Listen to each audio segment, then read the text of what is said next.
Welcome to a new Human Leadership Conversation. Today I have the honor to interview Martina Rogato. Martina is a sustainability advisor and professor, and she's always also, and I'm going to read it so I make sure it's correct, a W20 Sherpa and spokesperson. Welcome, Martina. Thank you so much, Nancy, for this invitation. We had a really hard time. I actually also had a really hard time in deciding which angle to take this conversation in, Martina, because you are doing so many amazing things and you're such a human leader in many aspects, which is why we're here today.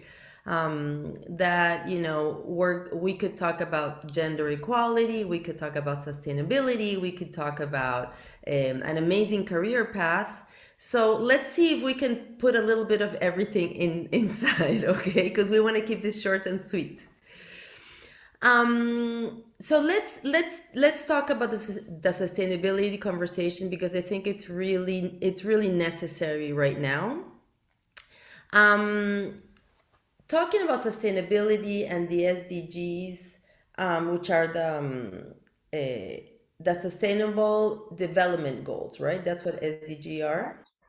Correct. It's really such a long-term conversation because the sustainability doesn't, changing things doesn't happen overnight. So it's such a long-term concept, but it's such an urgent thing to take care of, right? So where do we start? O sea, how do we make it tangible and concrete? Thanks for this challenging question. And actually, I started working on sustainability 12 years ago, where nobody knows what sustainability was. And for me, it's really a passion, but you should consider it firstly as a change in your mindset approach. I mean, sustainability is a strategical, integrated business approach taking into consideration three dimensions: the environmental one, the social one, and also the economical ones. So how to start? Firstly, we should, as companies, no matter working on what, identify the key stakeholders of our business and ask them when and where to start your sustainability path. So each company should map its own key stakeholders firstly, and then ask them about key priorities on the sector, and finally match the company's point of views on main priorities together with the stakeholders, the key stakeholder ones. This is the right way. This is the way sustainability should start. Listening to your communities, your institution, your suppliers, and understand how to develop a sustainable business approach. Beautiful, beautiful. And thank you. And you're talking about mindset, which is something that makes me want to go to the next question, which is the mindset for the younger generations. You're a young lady, and for you, it's a normal conversation, really, at this point. For you and younger generations, but it's not as easy for the older generations.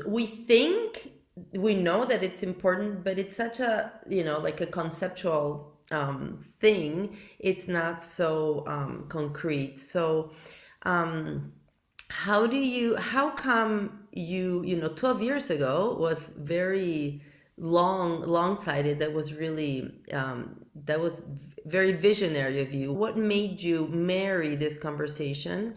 And how has it been along the way? Because, how do you, being young, promote it with, older generations, like mine, for example? Yeah. Actually, I discovered this topic working as activist for Amnesty International Italy. That was the first NGO in Italy approaching the liaison between corporate impact and human rights. So thanks to Amnesty International, I discovered this topic and I find my way. And for me, it was a good compromising in contributing to changing the world, and at the same time, let's say, make money for surviving. So it was a good compromise to develop my own careers, but also following my values and my goal of continuing creating an impact on society. It's not so easy interact with other generations. I'm a millennial for a few years, honestly, because I was born in '84, and millennials are sensitive on this topic, but no too much as much as the Gen Z, Right. the youngest generation. Sometimes it's not so easy to interact with other generations because we create a professional career on sustainability, and the current sustainability director are all the majority of them are boomers. But usually, if you work in the sustainability field, you will also find a sustainable geek among boomers. I mean, it's a very nice community.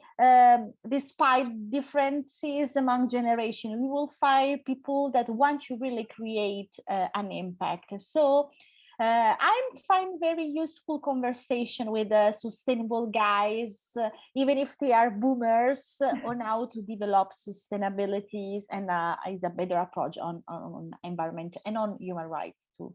So really, it's a special job.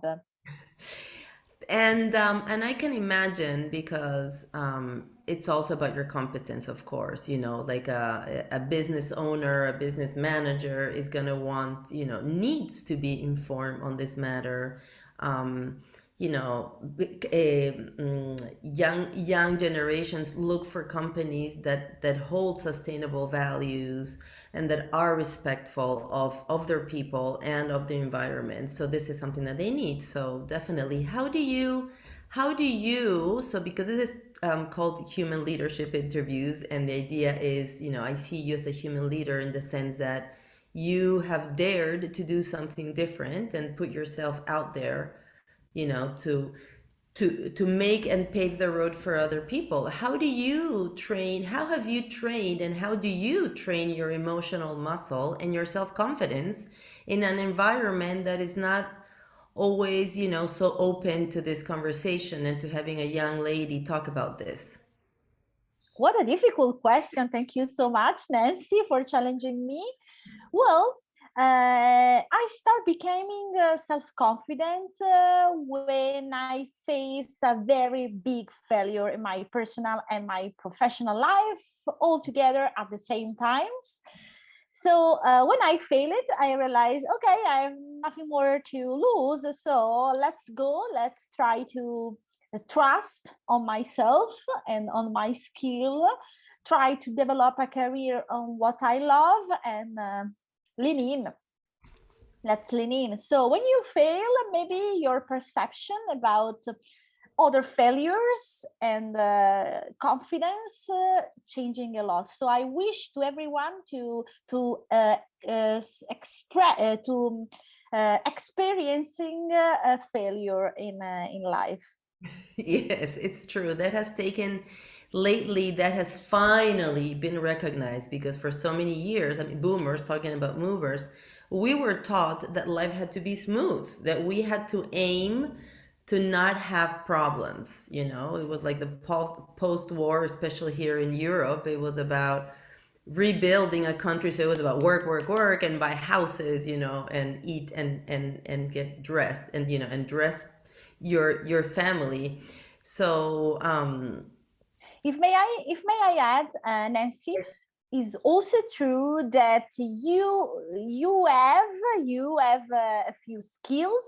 There are other competencies you can improve, and it's very important to working very hard, because I worked very hard studying a lot in order to reinforce my strength and, let's say, support my weakness. So study first, hardworking first, as usual, is a good suggestion. It's so, yeah, it's great, and we take it so, so for granted, right? I mean, given that we are all very prepared and we're very competent, but it's true, that's the first thing. And this is the thing that we were all about doing it right and studying and doing things perfect, but and then failure was seen as something really wrong, that if I failed, I was even not going to be loved. I mean, take away all the business part, but all like the a belonging and system and families. If I'm not perfect, and if I don't perform, and if I don't have the perfect job, or if I get fired, oh my gosh, no. So this thing of embracing failure, but definitely also the competence. So from the competence point of view, of course, there's the competence to support the failure, right? If you feel confident that your business, then you can move forward. But from the personal point of view, how do you balance this personal well-being, and avoid going on the fast lane of working and having always new goals and new projects? How do you take care of that work-life balance, Martina? As you have explained it in one of your coachings, we should put ourselves and our personal commitments in our agenda. So I put gym, my manicure, and whatever friends dinner in my agenda. So in order to be sure I'm taking time for myself. At the Right. very beginning, I felt very guilty. Okay, this weekend I'm not working. Oh my God, oh my God. Next Monday I will be late with everything. But now I tell to myself, okay, stop, stop complaining, stop being anxious, enjoy your weekend. And next Monday, you will find a solution to optimize your timing and do your best. And I'm trying to be not all the time perfect, because my attitude before was, oh my God, let's do everything very perfect. When you accept the fact that you can lose replying an email, being in late, in accomplish one of your duty, is better. When you accept you are human, is better. You can be perfect, but what I've learned is to be very transparent, clear with my clients and network. Try to just stay focused on my priorities. And for example, if it's a very busy period, I tell to my client, okay, better to participate this meeting, because as you know, I'm also an activist, so I need to better manage my time. So I'm trying to be, let's say, stay more calm, but also better stay focused on my priorities and organize better my time in order to really stay off in the weekends. Brava, brava. Good for you. I am really proud of you. Also because when you take care of yourself, then you perform better. O sea, this is the formula that at the end of the day, these mega executives for executive coaching, and that's the homework, put slots for yourself in the agenda, and they're like, hey, I'm calling you because I need to change this role, blah blah blah. No, it's about yourself. It's about taking care of yourself. If you take care of yourself, Yeah. then you want to take care of others. Otherwise, we're always like, going on a half empty tank, right? And we can't make it. Yeah. May I add something that is very personal? May I? Please, please. Yeah. I may also add that gladly, I'm an anemic. I have a chronic disease from my genetics, and is well, gladly is not something mortal. It's something I can live with, but my body reminds me cyclically I have to stop and recover, because I don't have enough energy to comply basic duties like wake up, take a shower, have a breakfast because of my anemia. So Yeah. like I know the word life is perfect sometimes. It is chronic anemia reminds me how it's important to stop in order to stay better and then also better perform in my professional life.